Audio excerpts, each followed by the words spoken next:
bienvenidos a esta nueva emisión de Sin Filtro, bienvenidos todos. A esta hora pues empiezan a integrar los amigos de la audiencia en el super chat. Hoy tenemos un programa bien interesante. Vamos a conversar con Isabel Rescats Barrén sobre lo que está pasando en Perú con el presidente Pedro Castillo. Bueno, hay una propuesta de vacancia por incapacidad moral. Eso creo que mucha gente lo había visto desde el inicio de ese gobierno que ha también tenido muchos problemas porque han tumbado los miembros del gabinete, luego los incluyen nuevamente, etcétera. Y hay una discusión también planteada sobre el caso del Pollo Carvajal. Para aquellos que no han seguido de cerca el tema del Pollo Carvajal, pues este hombre ha solicitado 2 acciones de asilo en los últimos días con el ánimo de no ser extraditado a los Estados Unidos. Este aspecto vamos a desarrollarlo con el doctor Omar Estacio, que se va a instalar con nosotros dentro de un ratito. Vamos primero a conversar con Isabel, que nos va a dar un panorama completo de lo que está pasando en Perú. Quiero comentarles que acaba de concluir la audiencia para la solicitud de fianza del hijo del expresidente Ricardo Martinelli, el expresidente de Panamá.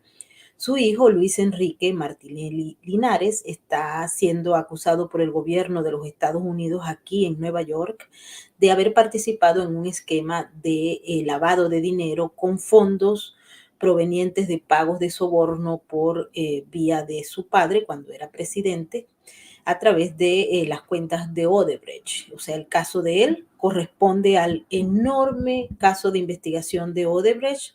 Ellos estaban hoy solicitando una fianza, los abogados plantearon una fianza que va aproximadamente en $3 millones y que incluía una casa de un familiar u amigo que la fiscalía ha rechazado porque parece que esta gente, cuando ellos lo averiguaron, pues no estaban de acuerdo, no entendían muy bien cuál era la relación de este individuo que recientemente había vendido una casa por $15 millones en Miami y la familia Martinelli, pero particularmente con el acusado. Son 2 hijos del expresidente Martinelli que están siendo acusados. Uno de ellos fue extraditado desde Guatemala a los Estados Unidos, está aquí se está atendiendo el caso en la Corte del Distrito Este de Nueva York y él está preso en el Centro de Detención Metropolitano de Brooklyn. El abogado decía que la está pasando mal y que quería que lo dejaran salir, que él estaba dispuesto a entregar todo el dinero proveniente de ese esquema de corrupción con Odebrecht para que lo dejaran salir. También habló que tenían pues la madre de Luis Enrique Martinelli Linares, le había enviado sus pasaportes, etcétera. Sin embargo, los fiscales señalaron que esos pasaportes, pues debido a los contactos políticos y al dinero que tienen, podían generar falsos pasaportes, falsas credenciales diplomáticas del Parlamento Centroamericano y un montón de cosas. Razón por la cual el juez dijo que no va a tener fianza. La próxima cita va a ser el 14 de diciembre. Ahí estaremos nuevamente cubriendo ese caso que forma parte de todavía ese escándalo de Odebrecht. Obviamente, cuando uno habla de Odebrecht y lo compara con el caso venezolano, no hay forma de hacerlo, porque en el caso venezolano los montos se triplican de una manera bastante grosera y también el número de criminales que cometieron el delito de asaltar el erario público venezolano y de atacar también y asaltar las cuentas de PDVSA, de Citgo, de Baribén, de Monómeros y de todas las empresas del Estado venezolano. Así que el caso de Venezuela no se puede comparar con el Odebrecht porque los montos son infinitamente mayores y el número de criminales que participaron en los esquemas de corrupción sobrepasa inclusive prácticamente como una especie de grupo criminal bastante amplio, ¿no? Y ahora están unos presos en cortes y cárceles de los Estados Unidos, pero hay otros que disfrutan de un goce en España, como por ejemplo, vale la pena recordar, estos individuos que forman parte de esta patraña de asalto a PDVSA, Rafael Reiter, Nervi Villalobos. Ellos están supuestamente siendo pues objeto de procesamiento judicial, pero está Javier Alvarado, aquí tenemos a esta señora Claudia Díaz Guillén, que se supone ya va a ser extraditada, en cambio este otro que está al lado de ella, Raúl Gorrín, goza de los millones robados al erario público venezolano, pero en Venezuela. Todo esto vale destacar que este individuo que robó millones de dólares groseramente, 94 millones en sobornos y el lavado de aproximadamente $1 billón. $1 billón. Este sujeto está en Caracas. Lo peor del caso es que aún hay gente de la clase política que se dice ser de oposición que le rinde tributo a este sujeto para que le hagan entrevistas en un canal proveniente. El canal no es proveniente de la industria criminal, pero este individuo compró el canal con dinero proveniente de la industria criminal. Queremos que sepan que no tenemos miedo, así hagan cualquier tipo de campañas para tratar de acabar con nosotros. No nos vamos a callar, así que esta gente son criminales, los andan buscando aquí y no nos vamos a callar. Bueno, vamos a darle la bienvenida ya a todos nuestros moderadores. Mil gracias, Migdalia Chirinos, por acompañarnos nuevamente. Tamaris López. Aquí tenemos Lontan, está con nosotros. Nesta muy probablemente venga en camino porque están acompañando a Luis J. Martín. Y también nuestra hermosa Camino. Eso sí, vamos a darle la bienvenida. Isabel, muchísimas gracias por estar con nosotros. ¿Cómo estás, Meigor? Estoy escuchando tus actualidades. Realmente vergonzosa la situación de estas personas, cómo se comportan de esa manera, como si fueran eternas. Así es, no solamente los criminales que desangraron el erario público venezolano, sino también estos sujetos, y bueno, les comentaba que acabo de salir de una audiencia y por eso empezamos un poquitín tarde, porque estábamos en la audiencia de Luis Enrique Martinelli Linares, que está siendo acusado de lavado de dinero y recibir sobornos de Odebrecht. Pero bueno, ya seguiremos con este caso. Recuerden, la próxima audiencia es el 14. Vamos a hablar sobre Pedro Castillo y el Perú del socialismo del siglo XXI. Por cierto, Isabel, ya sabemos que Pedro Castillo está siendo un buen amigo de Nicolás Maduro y hasta está recibiendo, si se quiere, representación diplomática del régimen. Adelante. Bueno, ¿qué te puedo decir? Que estamos viviendo una situación bastante caótica en el Perú. Mucha gente que pensó, creyó en este hombre, están totalmente ofuscados, desilusionados. Comprenderás que es un proceso de maduración también del pueblo, porque tú lo sabes mejor que nadie cuánto hemos trabajado advirtiendo a los peruanos sobre esta situación.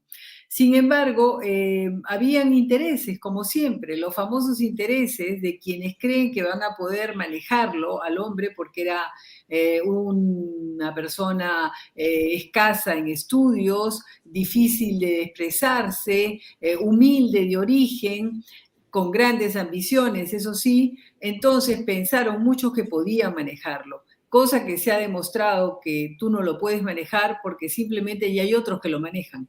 Y esos otros que lo manejan tienen las ideas sumamente claras, tienen el libreto completo y le dicen lo que tiene que hacer. La primera persona que ha intervenido de una manera grosera en el Perú, grosera definitivamente, ha sido Evo Morales. Evo Morales desde el inicio llegó aquí el día es más, antes de la juramentación y prácticamente comenzó ya a hacer planes con el Perú como si fuera su chacra.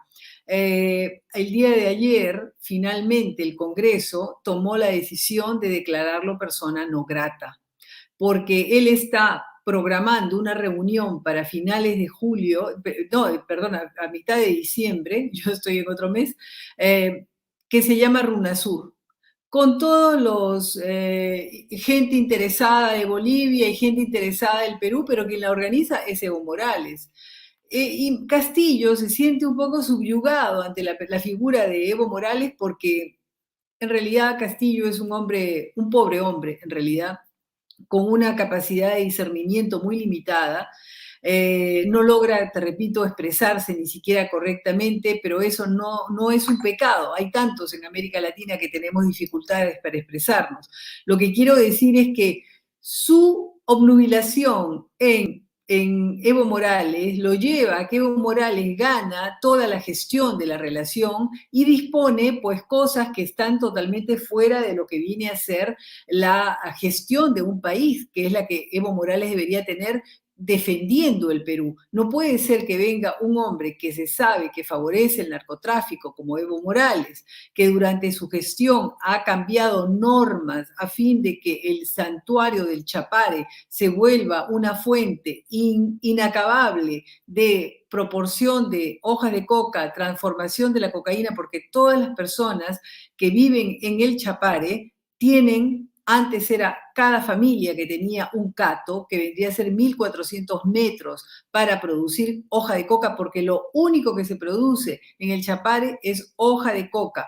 Ahora él, a mitad mandato, dispuso, no, ¿por qué familia? Cada persona. Entonces te podrás imaginar cómo se ha multiplicado el trabajo del cultivo de la hoja de coca y lo demuestra la contaminación de los ríos, la demuestra la muerte de los peces, lo demuestra el aumento de cáncer a la garganta, a los pulmones, a la cabeza de los mismos bolivianos, lo demuestra la cantidad de autos de lujo, Lamborghini, Ferrari que circulan en el Chapare, no se sabe para qué. También ha construido un aeropuerto en el Chapare, un aeropuerto internacional. ¿Comprendes? O sea, es un hombre que tiene, si no está siendo en este momento juzgado como tiene que ser juzgado, es porque simplemente no ha sido elegido. Y mientras no tenga poder político, y es más, me cuentan en Bolivia que él estaba reducido a llevar una pequeña transmisión en un programa que se llamaba Causachuncoca. Y ahora, a raíz de que sale elegido Castillo, se ha revitalizado de una manera y lo domina. Y él gestiona toda la situación.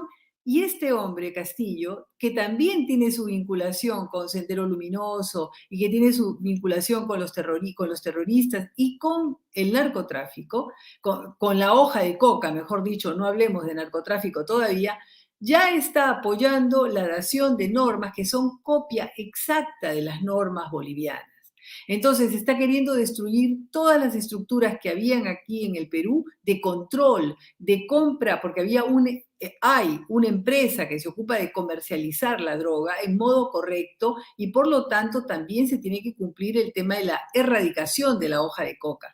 Sin embargo, prácticamente la erradicación ya no se está dando desde hace varios años, por lo tanto hay amenazas incluso contra Evo Morales, contra Castillo, de que si tú haces la erradicación. Pero ¿sabes qué pasa, Neighbor? Nosotros estamos viendo todo un juego de las partes. Es como si fuera un teatro. Cada uno cumple un rol. Y Evo Morales dice una cosa, pero hace otra. Dice una cosa, qué barbaridad, eso no tiene que ser hecho, hay mucho vivo que se ocupa para ocupar cargos públicos y ven intereses privados. Reglamentar. Nadie va a decir, por favor, el hombre entró en conciencia. Sin embargo, sus ministros están haciendo negocios con el Estado, siendo previsto que está prohibida la negociación de los parientes hasta incluso en tercer grado.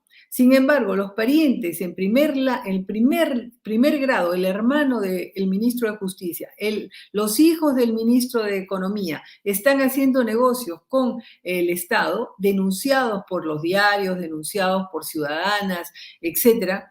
Y este hombre no dice nada, lo sigue teniendo como ministros, o sea, lo que te demuestra que en realidad él tiene un libreto diferente a lo que él habla. Él habla como quien dice para distraerte, para cumplir con la alzada de bandera, pero en realidad él está comprometido con con todo el libreto que definitivamente nos sentimos inseguros. Lo que ayer ha hecho el Congreso ha sido la primera acción correcta en el sentido de declarar a Evo Morales persona no grata en el Perú. No grata en el Perú porque viene a hacer proselitismo. Este pobre hombre Castillo, que en realidad quién sabe cuál habrá sido su padre, cómo habrá sido su vida, lo adora y se viste igual que él. Está adoptando posturas igual que él. O sea que es una persona que tiene su fragilidad mental, ¿comprendes? Es por eso que una congresista que se llama Patricia Chirinos viendo que nadie reaccionaba, ha presentado un recurso para solicitar la vacancia del presidente por incapacidad moral. Incapacidad moral porque hasta ahora ha nombrado a muchos ministros incapaces que han demostrado su afiliación al terrorismo, su acercamiento a temas de narcotráfico, que en realidad son gente subversiva. Entonces han tenido que él pedirles el retiro y muchos de ellos se le han enfrentado y no le han querido aceptar la renuncia. O sea, con eso te digo que incluso él no tiene ni siquiera autoridad total dentro de su misma gente. Es una situación nunca vista, y sobre todo lo más escandaloso, entre todos los escándalos cotidianos que acá se viven, es que él nombró un secretario de Palacio de Gobierno, prácticamente la persona más cercana que tenía él que tener, que le llevaba la agenda, que le organizaba todos los encuentros, etcétera, etcétera. Este hombre comenzó a hacer llamadas a las instituciones solicitando puestos de trabajo. Bueno, mal, pero llama a la SUNAT, que es la Superintendencia de Tributación del Perú, pidiendo que le borren prácticamente las deudas a unas empresas que él tenía, que él era amigo de esas empresas. Entonces, esta persona, que es el director de la SUNAT, publicó los WhatsApp de este hombre, porque hasta él escribe por WhatsApp, ¿comprendes? Intervino anteriormente en mandar al retiro algunos militares, algunos generales. Entonces, esto también ya fue otro síntoma de malestar. El malestar está en el ejército, el malestar está en las fuerzas policiales, el malestar está en todas las fuerzas armadas. Pero como tú sabes, cuando hay división y cuando él favorece al número 40, dejando de respetar la meritocracia, entonces hay quienes lo apoyan. Y lamentablemente, como ayer estuvimos conversando, los intereses de los hombres superan la racionalidad y la geoética. No existe ética, no existe decencia, no existe nada. Entonces ahí hay quienes están afectados, denuncian, otros que están siendo favorecidos se callan y el que lo encuentran en pleno delito, Castillo no dice nada, hace una declaración genérica y después todo sigue igual. Estamos en eso. El día de ayer ha pasado algo interesante, como a eso de la medianoche. Han circulado el video de que Castillo estuvo en Arequipa. Y Arequipa había sido una de las fuentes que, según él, porque yo no creo que las elecciones han sido limpias, han sido elecciones farsa, esas elecciones no han respetado la voluntad del pueblo absolutamente. A Castillo la gente lo ha correteado, han caminado junto a él gritándole vacancia, vacancia, vacancia. El hombre no pudo quedarse en el restaurante y tuvo que irse. O sea que este repudio yo pienso que sea un síntoma muy interesante, pero aún no basta porque hay un riesgo. Yo pienso que la vacancia porque incurre en una débil moral, porque carece de moral y lo está demostrando. Tú sabes, Maybor, que nosotros tenemos países muy distanciados. Tenemos una región indígena que todavía está con la idea del imperio incaico y que les duele hasta ahora que los españoles llegasen, ¿no? Entonces, tenemos esa población que vive el rencor porque lamentablemente no han tenido oportunidad de estudiar, no han tenido oportunidad de encontrar una vida ecuánime que les dé satisfacción, entonces están en el pasado renegando prácticamente. Pues bien, todo esto nos hace ver que hay un grupo de gente que considera que tiene una revolución número 1 y nosotros estamos en la revolución número 5. Entonces, ¿cómo es posible que tú seas tan injusta con ese pobre hombre? Es un campesino. El día de hoy, precisamente, uno de los congresistas que en realidad tiene intereses, porque acá las declaraciones cambian de acuerdo al nivel de intereses que tiene, que se llama Acuña, que es un señor que tiene universidades y si tú lo escuchas hablar, habla de que tiene un doctorado en España, se ha demostrado que no tiene absolutamente nada. O sea, este señor acaba de declarar, y te leo lo que dice, ¿no? Dice, no aceptan que un campesino sea el presidente del Perú. hubiera sido igualito si César Acuña, o sea, se autonombra, ¿no? Habría sido presidente, no habrían aceptado que César Acuña, quien dice que no sabe hablar, sea presidente. Tienen que aceptar la realidad. Hoy tenemos un presidente elegido por el pueblo, hay que aceptarlo. O sea, comprendes, yo pienso que la vacancia puede ser un cuchillo de doble filo. Entonces, lo que a mí me parece que más bien hay que investigar, porque esta relación con Evo Morales trae cola, trae cola. Evo Morales no da puntada sin nudo y Castillo es un hombre que debe haber cedido muchas cosas y esas cosas deben de ser peruanas. O sea que yo insisto y hasta lo he escrito, lo he pedido, por favor, quienes tienen la facultad, investiguen, investiguen porque de eso se trata. Así es, yo creo que hay que investigar porque esa relación y cuando uno ve la línea que hay a lo largo y ancho de la región con el crimen organizado transnacional, no nos queda la menor duda de que puede haber un enganche allí. Evo Morales, como tú bien lo has explicado, Isabel, tiene relación directa con los carteles en Cochabamba, eso no es nuevo, eso se ha mantenido por un largo tiempo. Sí. Isabel, tenemos varias noticias que acaban de salir y que nos han llamado mucho la atención. Vamos a darlas a conocer a toda la audiencia.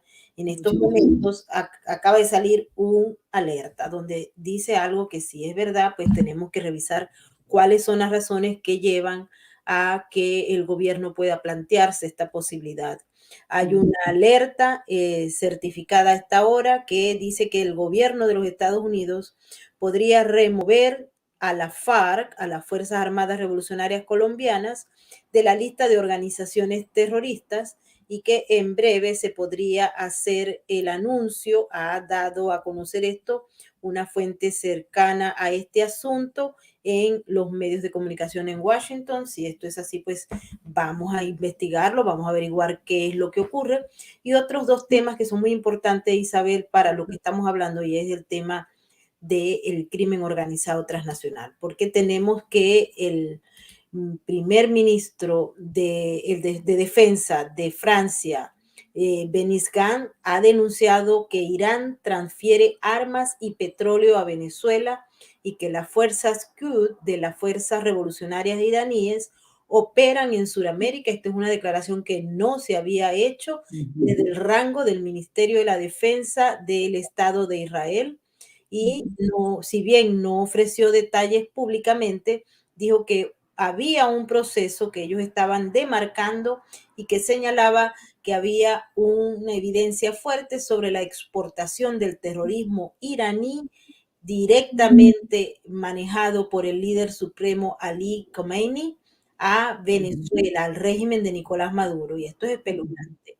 Dice Claro. que el gobierno iraní en los manejos que ha hecho en materia de acuerdos con Caracas y con América Latina, ha evidenciado establecer prioridades directas con materias económicas y otras secretas con Irán, y esto debe investigarse. El ministro de la Defensa israelí sostuvo que es necesario revisar porque ellos consideran que hay una transferencia de lo que ellos denominan nada menos y nada más que armas iraníes a Venezuela. Esto es una información muy seria. Muy seria.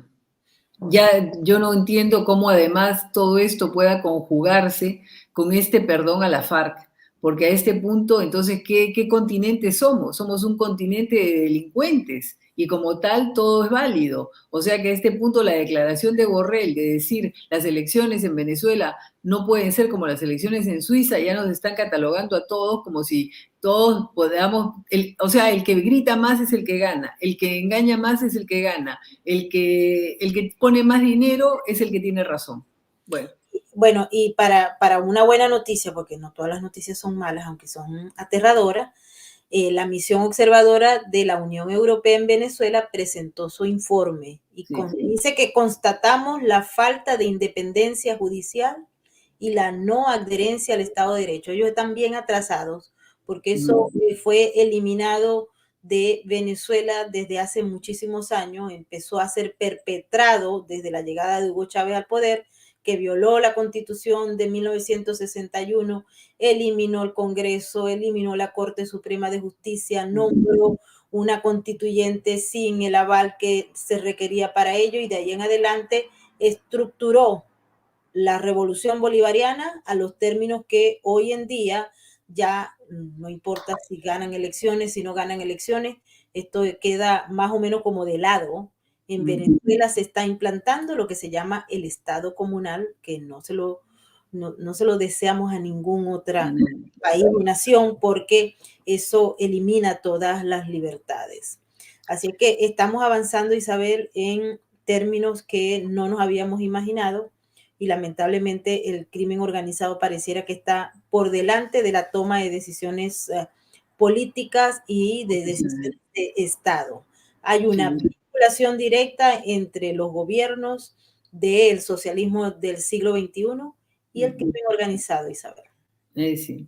Pero yo te voy a decir que tengo esperanza que el informe, aunque Borrell ha hecho una declaración que prácticamente espera, ¿no?, que todavía el informe final aún no ha salido, porque se van a quedar hasta después de del conteo, después de pasada todo el periodo electoral.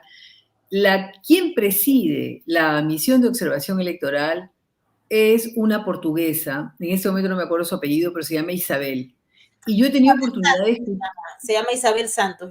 Exactamente, es portuguesa. Yo he tenido oportunidad, porque sabes, que sea portuguesa, Soma, podría ser. Yo conozco a portuguesas fantásticas. Edith Estrela es una fantástica diputada portuguesa. Pero yo tenía duda porque cuando Borrell la nombra, yo dije, Dios mío, pero yo la había escuchado y me había dado esperanza, y la volví a escuchar en el debate que hubo sobre Cuba. Fue tan fuerte y tan clara que yo sinceramente cifré mis esperanzas en que ella dirigiera la misión de observación electoral. O sea que yo creo que ella va a contar la verdad, hasta incluso porque ya lo que he podido leer, ya está diciendo cosas que definitivamente hasta incluso ha hablado de violencia y de que los recursos del Estado, o sea, de Nicolás Maduro, porque es Nicolás Maduro el hombre, han intervenido en la campaña y que han habido violencia, que ha habido incluso muertos. O sea, ya todo esto yo creo que no puede hablar de elecciones correctas, mucho menos ha habido en Nicaragua y han declarado que son inválidas. Entonces, ¿de qué estamos hablando, no? Así es, lo insólito es que hayan opositores que todavía estén discutiendo si eso es así o no. Isabel, te voy a pedir que te quedes. Vamos a hablar ahora sobre el Pollo Carvajal, un sujeto que ha dado información y que ha escandalizado con supuestas evidencias no solamente a la Corte, al partido Podemos, aliado de Hugo Chávez y de Nicolás Maduro, sino también en el caso de Italia con el Movimiento 5 Estrellas, en el caso de Honduras con Manuel Zelaya, esposo de Xiomara Castro, que pretende ser la presidenta de Honduras en las próximas elecciones que van a tener lugar el domingo, y así sucesivamente desde los Kirchner, pasando por toda América Latina, incluyendo a Ollantumala y a sus aliados en Perú. El doctor Omar Estacio nos acompaña. Muchísimas gracias por estar con nosotros, doctor. Buenas tardes, damas. ¿Cómo estás, apreciadas, doctor Estacio? Sí, señor.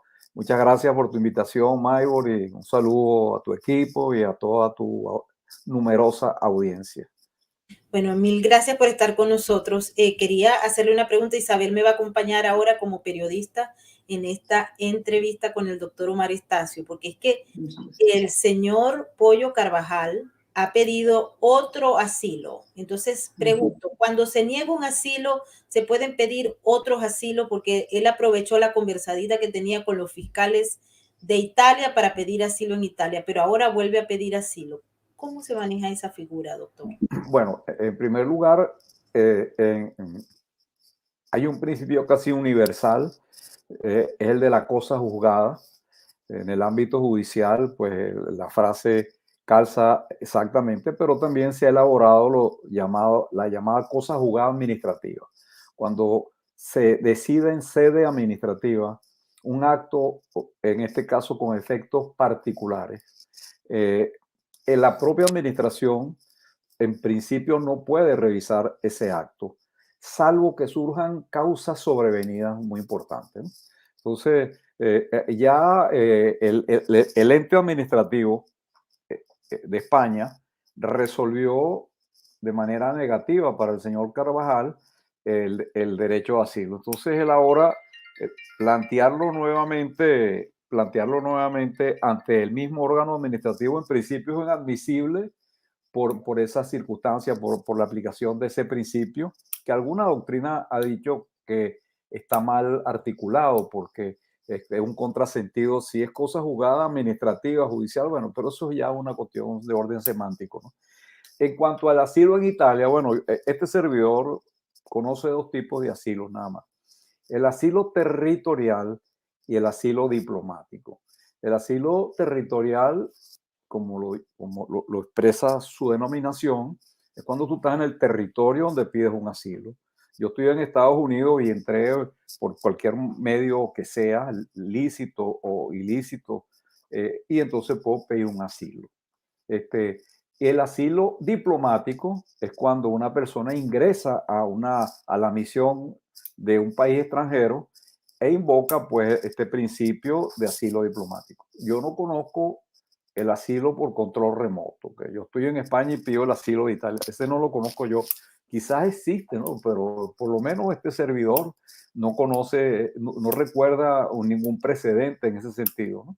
De tal manera que ese asilo lo podría pedir el señor Carvajal si por cualquier motivo, llega a estar en Italia o se lograra, porque también todo es posible que se evadiera y se meta en la misión italiana en España. Bueno, entonces ahí podría quizás. En cuanto a la causa sobrevenida, vamos a suponer que le dieron el asilo bajo unos presupuestos fácticos que estaban vigentes cuando él lo solicitó, y que ahora en Estados Unidos hubiese habido un cambio de régimen, por ejemplo, y entonces en vez de el Estado de Derecho que existe aquí, en Estados Unidos hubiese una dictadura de orden totalitario, una cosa así como la de Hugo Chávez o Nicolás Maduro, y entonces, o Fidel Castro. Entonces, bueno, que entonces esa dictadura estuviese violando de una manera obscena los derechos humanos. Entonces él podría decir, mire, surgió una cuestión nueva, ¿no? Pero aquí, por lo menos que sepamos, no ha habido ninguna causa sobrevenida. Habría que leer la solicitud de asilo que él hizo para ver en qué se fundamentó, porque hasta ahora no tenemos, por lo menos yo no tengo la información.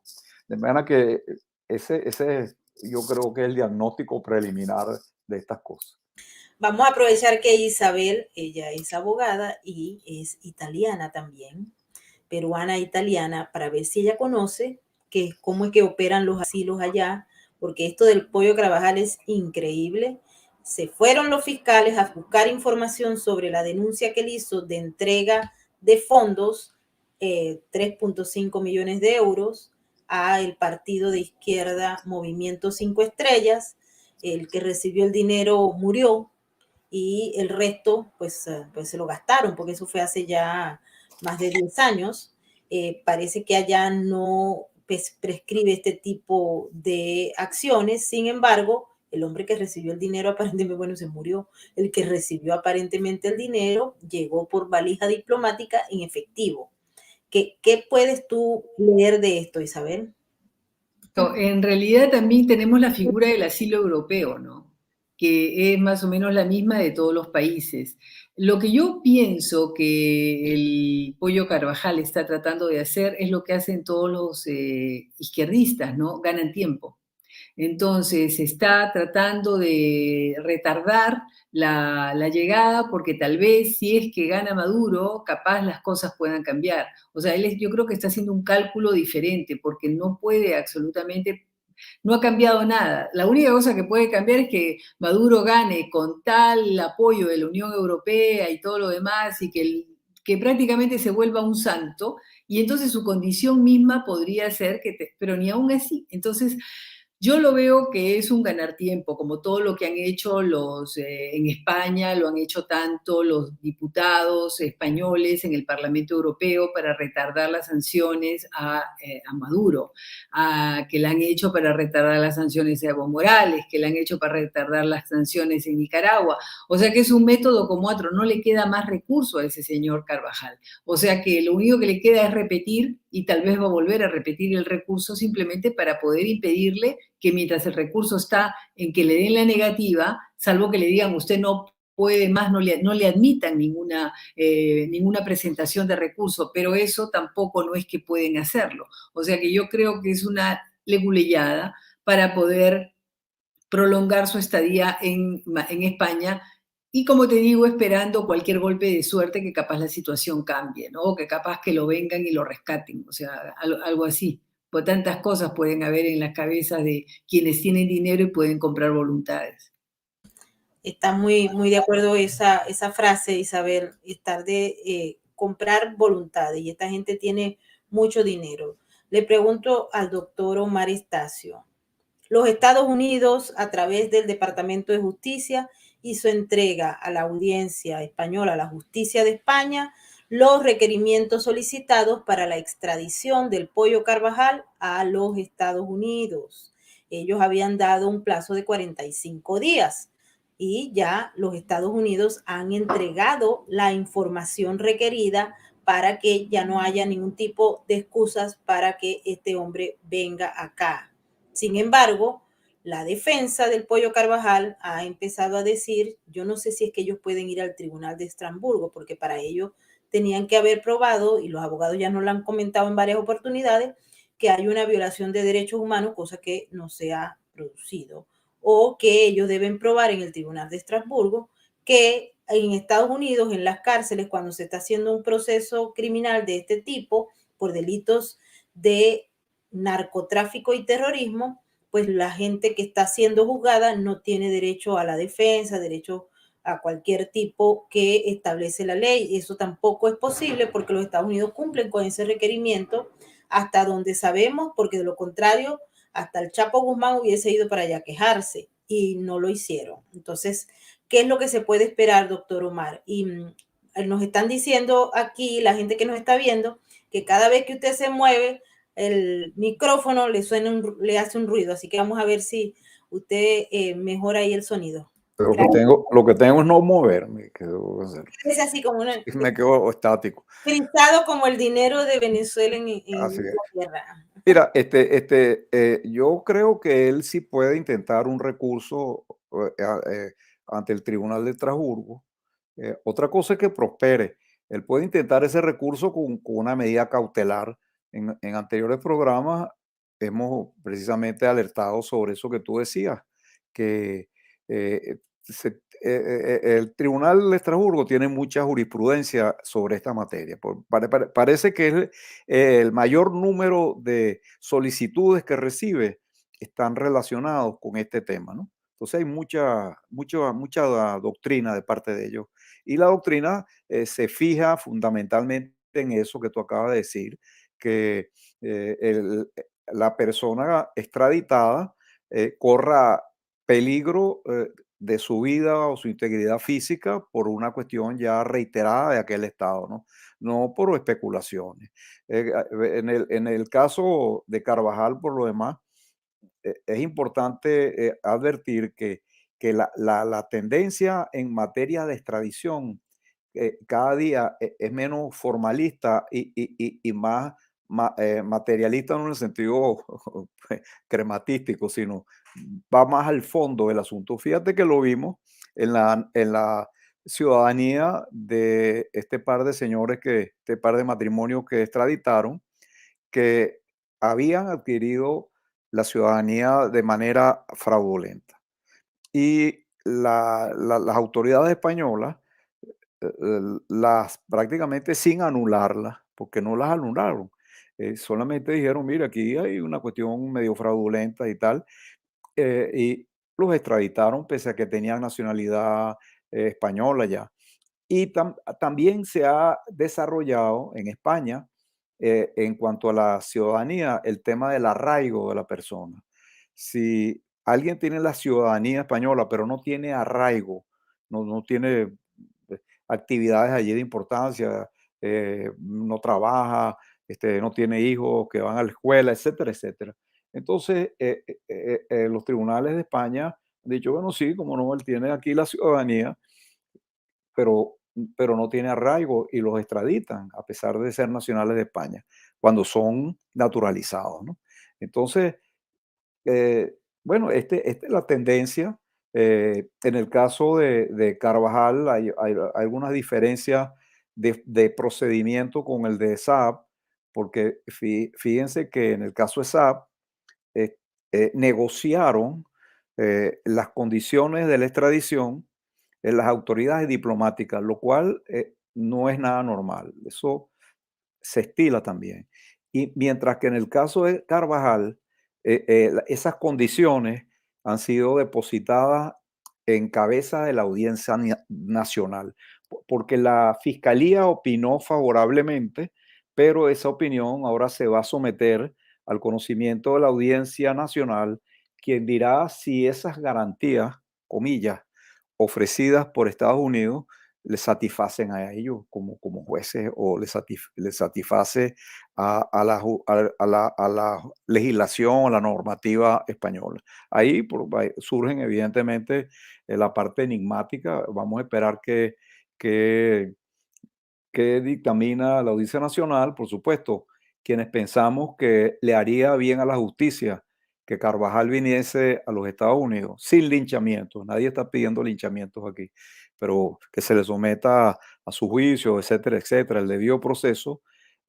Nos angustiamos un poco pensando pues que se le ha referido esto a la Audiencia Nacional, que ha tenido sus baches, porque cuando dejaron libre a Carvajal, nosotros fuimos uno de los que protestó por la falta de técnica de la sentencia que dictaron y sobre todo por la no adopción de medidas cautelares, porque él estaba siendo beneficiado por una medida preventiva o no era definitiva, y en esos casos hoy en día se toman unas medidas, la más socorrida, ponerle un grillete y presentaciones periódicas, no puede salir de determinado perímetro. Sí, en cambio a él, esa misma Audiencia Nacional no le adoptó unas medidas que eran evidentes, porque Carvajal era lo que típicamente configura lo que se llama presunción de fuga. Cuando un individuo tiene las características que tenía Carvajal, se presumía la fuga, porque él no tenía mayor arraigo ahí, bueno, tenía su esposa y sus hijos, pero estaba llegando, pues. Entonces, ellos no adoptaron entonces ninguna medida y a mí en lo personal me inquieta un poco este tema, ¿no? Ojalá pues que decidan de acuerdo con la ley y con la justicia. Ojalá que sí, porque un desencanto de este tipo y el hecho de que el Pollo Carvajal se haya escapado ya de la justicia varias veces, porque Sí. tiene el tema, se escapó en Aruba, se escapó nuevamente desde España y ahora otra vez si vuelve a triunfar, entonces la justicia, el concepto como tal, va a tener problemas, ¿no? A futuro de credibilidad. Isabel, adelante si tienes una opinión sobre este tema. Yo pienso que este es un momento favorable entre las relaciones de Estados Unidos con Europa. Se han reforzado y se están reconociendo más, incluso con Alemania, que había una cierta dificultad con el tema de China. O sea que yo dudo que se pueda poner en duda el sistema judicial norteamericano y las seguridades y las garantías, porque es más, abiertamente Europa reconoce que si hay una democracia sólida, hasta incluso después de haber pasado lo que pasó el año pasado con la intención de tomar la Casa Blanca, ellos tienen la Casa Blanca, perdón, el Congreso, o sea, ellos tienen muy clara las garantías de Estados Unidos con relación a un preso. Ahora toma en consideración que si los fiscales italianos se han movilizado, y es algo que se está diciendo ya a diferentes voces en Italia, y que el caso del presidente Draghi lo tiene todavía como ministro de Relaciones Exteriores a Di Maio, que es un exponente de 5 estrellas, que se sabe perfectamente que está cada vez cayéndose más y cayéndose más, que no tiene credibilidad. O sea, yo pienso de que no, definitivamente el tiempo no le es favorable al Pollo Carvajal. Lo que le puede ser favorable es que esté pasando el tiempo y que esté elaborando una escapada. Eso es lo que le puede ser favorable, pero no precisamente por instituciones que se van a juzgar el respeto y se van a juzgar estar cuestionadas por una persona que ya tiene una difícil trayectoria. Además, como te digo, el hecho que Isabel de Portugal, perdóname, no me acuerdo nunca su apellido, esté dando esa anticipación de la misión de observación electoral en Venezuela, yo creo que todo está configurándose porque nadie es inocente en Europa y hemos vivido, digo hemos, yo no, pero queda el recuerdo viviente de 2 guerras mundiales con muchas traiciones y muchos juegos con el dinero. Entonces no es nuevo lo que está haciendo lamentablemente Maduro, y todas sus redes son tremendamente corruptas. No hay ninguna que pueda decir que sea sana y buena. O sea que no me parece que sean los tiempos. Pero ojo, que este hombre puede estar elaborando un programa, un proyecto de comprar voluntades para poder escaparse. Así es. Y otro que está bajo el ojo público es el señor Alex Saab. Maduro ha dicho que no va a volver a sentarse con la oposición o con lo que se llama en Venezuela oposición, que en el caso de México se denomina Plataforma Unida de Venezuela, hasta que no devuelvan a Alex Saab. Lo que quiere decir que esta mesa que ustedes ven ahorita en pantalla está condenada a desaparecer o permanecerá pendiente hasta nuevo aviso, porque Maduro ha dicho, me devuelven a mi testaferro o no vamos a hablar más en México.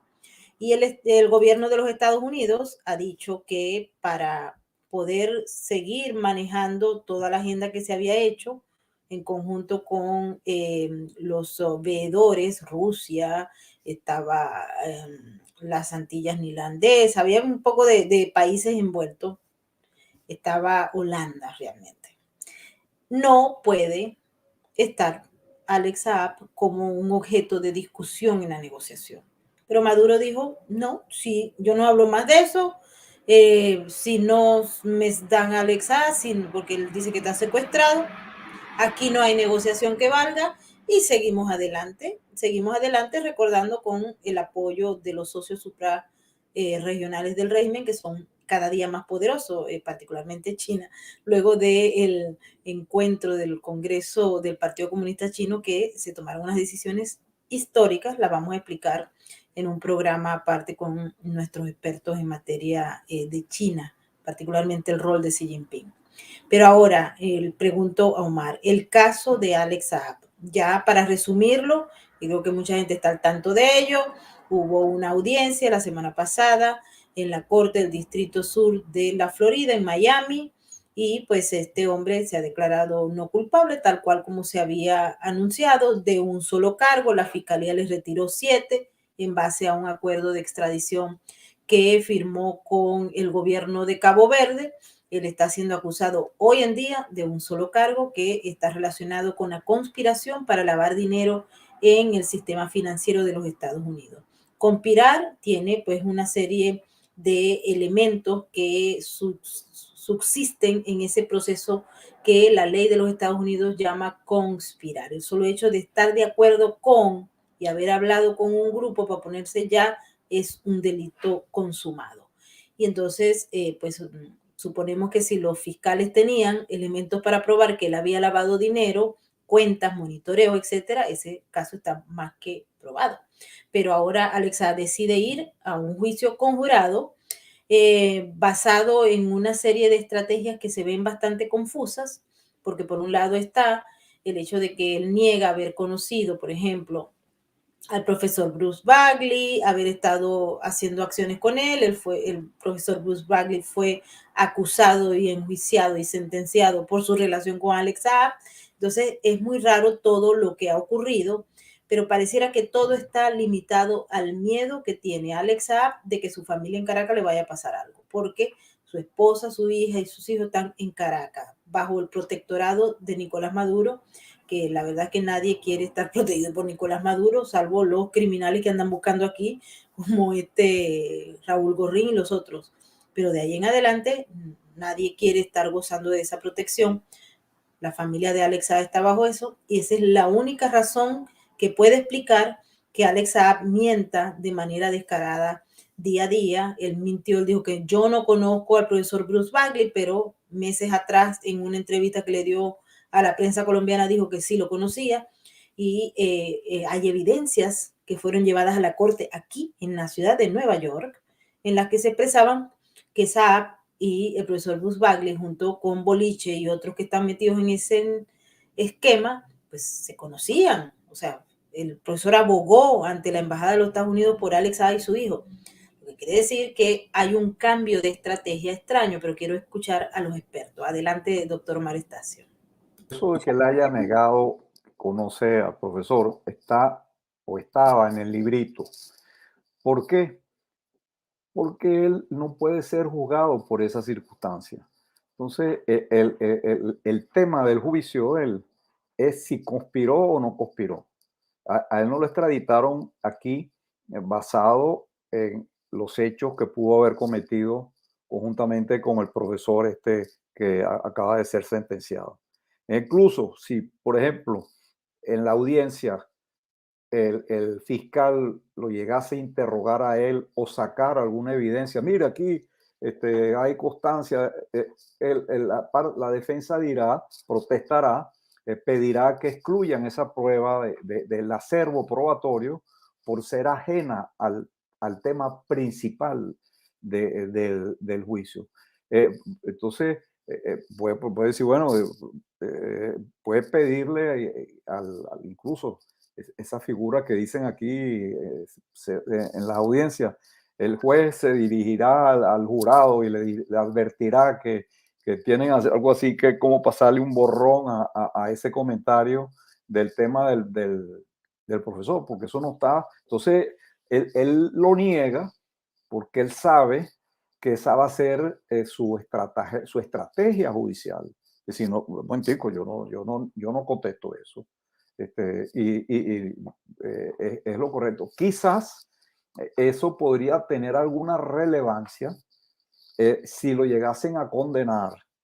Y entonces las instancias de aquí en el ámbito penitenciario, quizás, digo yo, presentan para la aplicación de la pena toda esta cantidad de circunstancias, pero para declarar su culpabilidad es totalmente inconducente y por eso es que él lo niega. Porque, bueno, eso, yo si hubiese sido el defensor de él, lo hubiera hecho, mandado a decir, mira chico, niega eso, y lo negaría, porque no lo pueden, no hay prueba en contraria de eso en el juicio. Interesante el tema. Otro tema, doctor Estacio, que aquí se están quejando de que usted no agarró otra vez el micrófono para hablar de ello. Pero es que yo no tengo ningún micrófono, esto no tiene micrófono. Bueno, ahí entonces hay una bulla permanente. Bueno, déjame. Isabel, no sé si tú tienes algo que agregar sobre este tema. Adelante. Conozco directamente el sistema norteamericano, pero lo que habla el doctor Estacio va en la lógica de simplemente no reconocer, negar. Bueno, es una técnica muy conocida, ¿no? Hasta que en realidad si el delito lo llega el juez a comprobar, yo creo que la sentencia saldrá y luego, pero mientras tanto el tiempo va pasando, él tiene 20 años por delante y bueno, las cosas también como irán. Quería hacerte una anotación de algo. El día de ayer hubo un evento que se realizó con mucha difusión en Europa sobre Colombia. Y en este caso de Colombia hablaron del buen acuerdo que se realizó con la FARC. Yo creo que esto guarda relación con la decisión que puede haber tomado Estados Unidos con relación a reconocer a la FARC como por decir el acuerdo se ha hecho bien. O sea que pienso que de alguna manera el gobierno de Colombia está negociando o está limpiando la imagen de la FARC. O sea que esto no sé cuál sea la contraparte, porque sabes, en estas cosas no es que va a haber un cambio total, pero puede ser que te doy esto y luego en la otra parte voy a estar más severa, o vamos a ver de qué, porque Colombia está avanzando mucho con Europa, con la NATO, ¿no? Entonces, debe haber algo que se está moviendo, que no quiere decir nos ponemos totalmente contra de ustedes, pero tal vez vamos a controlarle. Así es. Uno de los temas que queríamos tocar con el caso de Alex Saab es que se han venido presentando una serie de protestas a favor de la libertad de Alex Saab en diferentes lugares. Nosotros tuvimos oportunidad de ver la semana pasada unas en Miami, pero hay en Chicago, hay en Michigan, es decir, se están expandiendo. Y esto con el acuerdo y la cooperación de los grupos de izquierda que operan en los Estados Unidos en diversos puntos y que tienen conexión directa con el régimen de Nicolás Maduro y con los otros regímenes de América Latina. Forman parte de la misma línea. Entonces, hay gente que se pregunta por qué si hay a favor manifestaciones de que saquen a Alex Saab, nuestro diplomático, por qué no hay en contra. Entonces, bueno, aquí la diáspora venezolana en los Estados Unidos está, no es que esté dividida sobre el caso de Alex Saab, no. Yo creo que todo el mundo está en contra de la posibilidad de que se vaya a dar libertad a Alex Saab, cosa que no existe, ¿no? Porque ya él decidió ir a juicio y va a ir a juicio. Ahora, yendo a juicio, evita que es la preocupación de él, evita que el régimen diga cualquier cosa. Es decir, yo no colaboré, yo nunca he hablado con la DEA, yo nunca he hablado con el FBI, yo nunca he hablado con nadie. Y voy a juicio y bueno, ese juicio lo va a llevar a una sentencia que no va a ser tan severa como si hubiesen sido los 7 cargos adicionales, pero tendrá una sentencia y pasará ahí un buen tiempo. Y con eso el régimen mantendrá el protectorado a la familia. Eso es más o menos lo que se lee. ¿Influye o no las manifestaciones como la gente piensa? No, porque el juez no ve esas manifestaciones, es un asunto más bien como de presión de opinión pública y los medios del chavismo, que hay muchos aquí en Estados Unidos, van, toman la foto y allá en Venezuela la sacan y dicen en el imperio mismo estamos protestando para que nos devuelvan a nuestro diplomático. Pero en el fondo ni los fiscales la ven, ni los jueces la ven, ni Alex Saab tampoco la ve, porque es muy difícil, salvo que le envíen la foto cuando lo vaya a ver el abogado. Así de sencillo. Entonces, es un asunto de opinión pública, de control y manejo de la opinión pública, que dicho sea de paso, en estos tiempos de guerras híbridas y de ataques asimétricos, el control de la opinión pública es lo que permite mantener el poder, conquistarlo, obtenerlo e inclusive perderlo. Así es que si el régimen quiere seguir manteniendo el control de la opinión pública, va a mandar a todos sus secuaces a andar protestando por aquí y por allá, de tal manera que allá en Venezuela los que lo siguen y en Nigeria o por allá sepan que esa lucha sigue y que el régimen dice que su diplomático está secuestrado por las autoridades de los Estados Unidos. Lo cierto es que esto parece una historia que no termina. Y, doctor Estacio, ¿algún comentario final? Sí, fíjate, se trata de estas manifestaciones. Eso que tú acabas de decir, que el juez no las va a ver.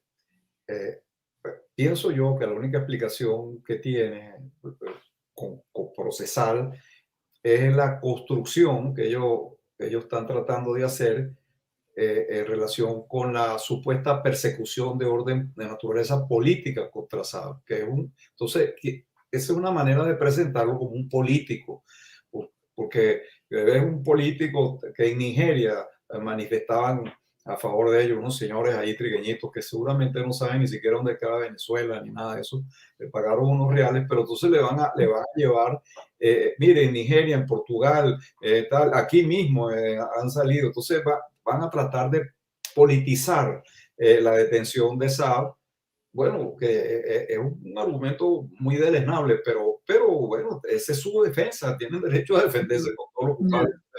Y bueno, y van a insistir evidentemente con el argumento que es un diplomático y quizás intenten con estas cuestiones de las manifestaciones delante de la sede del tribunal, tratar de erradicar el juicio, sacarlo de aquí de la Florida. Si se arma un zaperoco, una pelea, una cuestión de esa, ellos pueden argumentar diciendo, mire, aquí no hay el ambiente de imparcialidad que demanda un caso como este. Entonces, manden este juicio para Alaska, que allá nadie sabe que yo existo y tal. Entonces, eso es un recurso, ¿no? Un recurso procesal que existe y que, bueno, esa es su estrategia también. Yo le decía a unos compatriotas, mire, en relación con eso, que habían ido a manifestar, no les voy a decir que no lo hagan, síganlo haciendo porque eso es bueno para la salud, porque hacen catarsis y se desahogan. Pero traten de no generar una situación de violencia allí, le pueden hacer el juego a él. Ubíquese lejos y tal, para evitar una cuestión de este tipo. Así es. Bueno, hemos llegado al final de esta emisión. Quiero darle las gracias a toda la gente, particularmente a nuestros invitados, a Isabel y al doctor Omar Estacio y la doctora Isabel Recabarren, por haber compartido sus conocimientos y sus opiniones con nuestra enorme audiencia que nos ve desde varios países del mundo. Mil gracias a nuestros moderadores. Aquí tenemos a Lontán, muy activo, Migdalia Chirinos. Un saludo a Open World Gamer.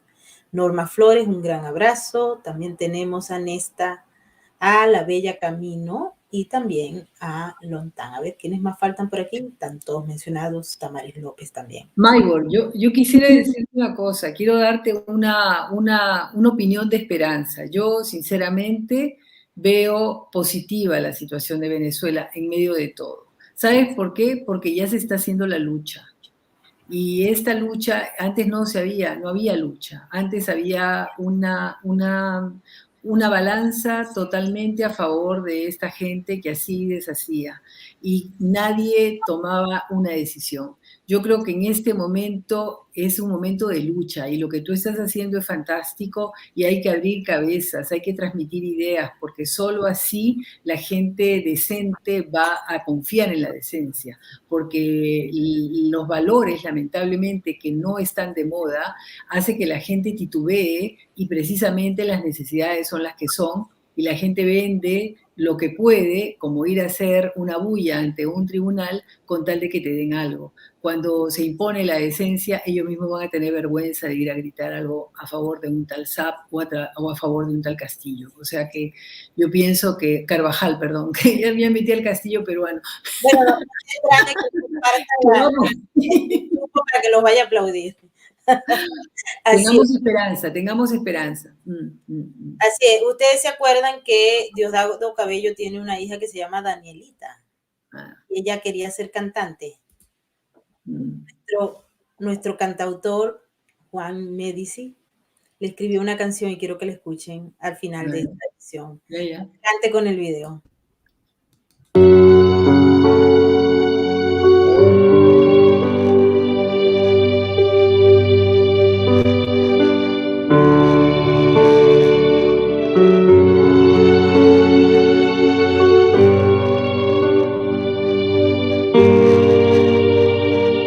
Danielita está orgullosa de papá, aun sabiendo que es un narcotraficante. Pero esto realmente, ¿qué le va a importar? Si puede cumplir su sueño y ser cantante. A ella le falta voz para denunciar los negocios sucios que tiene su padre. Tampoco tiene voz para cantar, pero pagando canta hasta su madre.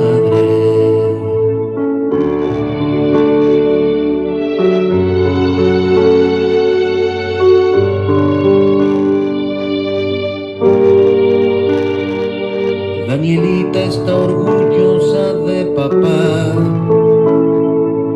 Es un tipo inteligente y siempre ahorra. Tiene cuentas en Suiza y en Panamá, en Canadá y para allá en Andorra. Ella sabe que esto no es normal, pero prefiere hacerse la inocente. Un viaje por Europa servirá para olvidar que papi es delincuente. Danielita, ¿en qué país del mundo estás ahora? ¿En qué fiesta o concierto estás metida? Gastándote el dinero de la droga. Danielita, invita a tus amigas a tu barco. Disfruta junto a ellas la buena vida. No importa que tu papi sea un narco. No importa que tu papi sea un narco.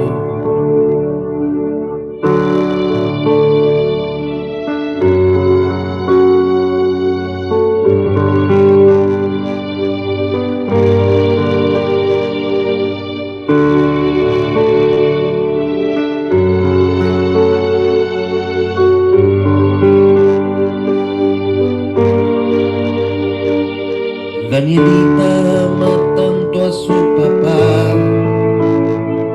el que sale con un mazo en la tele.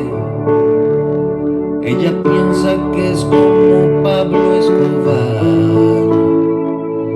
pero quizás su papi lo supere. Esto la hace sentir tan orgullosa. Entiendan que ella no tiene valores, solo los que le inculcaron en casa, que por supuesto no son los mejores. Danielita, ¿en qué país del mundo estás ahora? ¿En qué fiesta o concierto estás metida? Gastándote el dinero de la droga. Danielita, invita a tus amigas a tu barco. Disfruta junto a ellas la buena vida. No importa que tu papi sea un narco. No importa que tu papi sea un narco.